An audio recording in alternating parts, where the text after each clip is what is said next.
ഒരുമിച്ചുള്ള യാത്രകളോടായിരുന്നു പനമണ്ണ അമ്പലവട്ടം മണിയന്തോട്ടിൽ കുടുംബത്തിന് എപ്പോഴും താല്പര്യം. വെറും യാത്രകൾ എന്നതിലുപരി കുടുംബത്തിന് ഒത്തുകൂടാനുള്ള സന്ദർഭം കൂടിയായാണ് അവർ അതിനെ കണ്ടിരുന്നത്.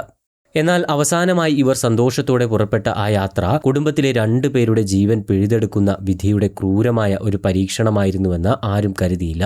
ഇവർ സഞ്ചരിച്ചിരുന്ന കാറിന്റെ ടയർ പഞ്ചറായി വാഹനം ഒതുക്കിയിട്ട സമയത്താണ് അപകടം നടന്നത് എന്നതും ഏറെ സങ്കടപ്പെടുത്തുന്നതാണ്. ഒറ്റപ്പാലം പനമണ്ണ അമ്പലവട്ടം മണിയൻതോട്ടിൽ ദിവ്യയുടെ സഹോദരൻ ദീപക് എന്നിവരാണ് മരണപ്പെട്ടത്. ഇവരുടെ മാതാപിതാക്കളായ രവീന്ദ്രൻ, പാർവതി, ഇവരുടെ മറ്റൊരു മകൾ രമ്യ, ദിവ്യയുടെ ഭർത്താവ് പട്ടാമ്പി ഓങ്ങല്ലൂർ കരിമ്പുള്ളി തെക്കേതിൽ വീട്ടിൽ വിനീത്, അമ്മ സരോജിനി, ദിവ്യ വിനീത് ദമ്പതികളുടെ മക്കളായ അഭിൻദേവ്, അഖിൽദേവ് എന്നിവർക്കാണ് പരിക്കേറ്റിട്ടുള്ളത്. കഴിഞ്ഞ ശനിയാഴ്ച രാവിലെയായിരുന്നു 9 അംഗ സംഘം പനമണ്ണയിൽ നിന്നും ബംഗളൂരുവിലേക്ക് യാത്ര പുറപ്പെടുന്നത്. വിനീതിന്റെ സുഹൃത്തിന്റെ കാറിലായിരുന്നു യാത്ര. ബന്ധുക്കളെല്ലാം ഒത്തുകൂടി വിശേഷങ്ങളെല്ലാം പറഞ്ഞ് ഏറെ സന്തോഷത്തോടെയുള്ള ഒരു യാത്രയായിരുന്നു അത്.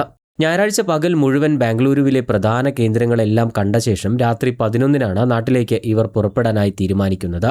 രാവിലെ 7-ഓടുകൂടി നാട്ടിലേക്കെത്തുമെന്ന് ചില ബന്ധുക്കൾക്ക് വാട്സപ്പിൽ സന്ദേശം അയക്കുകയും ചെയ്തിരുന്നു.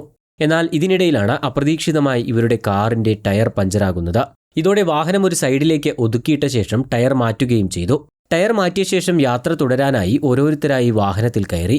അവസാനമായി ദീപക്കും ദിവ്യയും കാറിലേക്ക് കയറാനായി ശ്രമിക്കുന്നതിനിടയിലാണ് പുറകിൽ നിന്നും ഒരു കണ്ടെയ്നർ ലോറി നിയന്ത്രണം നഷ്ടപ്പെട്ട് ഇവരുടെ കാറിലേക്ക് വന്ന് ഇടിച്ചു കയറുന്നത്. പുലർച്ചെ 2 മണിയോടുകൂടിയായിരുന്നു അപകടം സംഭവിക്കുന്നത്. പരിക്കേറ്റവരെല്ലാം ഇപ്പോൾ ആശുപത്രിയിൽ ചികിത്സയിൽ തുടരുകയാണ്. മണിയൻതോട്ടിൽ രവീന്ദ്രൻ, പാർവതി ദമ്പതികൾക്ക് പിറന്ന ഇരട്ടകളായിരുന്നു ദിവ്യയും രമ്യയും. പഠനകാലത്തും ജീവിതത്തിലുമെല്ലാം പരസ്പരം താങ്ങായിരുന്ന സഹോദരിമാരായിരുന്നു 2 പേരും. അനങ്ങനടി ഹയർ സെക്കൻഡറി സ്കൂളിൽ +2 വരെയും ഇവർ ഒരേ ക്ലാസ്സിലായിരുന്നു പഠിച്ചിരുന്നത്. ഇരുവരുടെയും ഇളയ സഹോദരനായിരുന്നു ദീപക്. അപകടത്തിൽ സഹോദരങ്ങളായ 2 പേരും മരണപ്പെട്ടതോടെ ഇപ്പോൾ രമ്യ തീരാ ദുഃഖത്തിലായിരിക്കുകയാണ്. ഇവർ കുടുംബമായി ഒരുമിച്ച് പലപ്പോഴും യാത്രകൾ പോകാറുണ്ടായിരുന്നുവെന്ന് ബന്ധുക്കളും പറയുന്നു.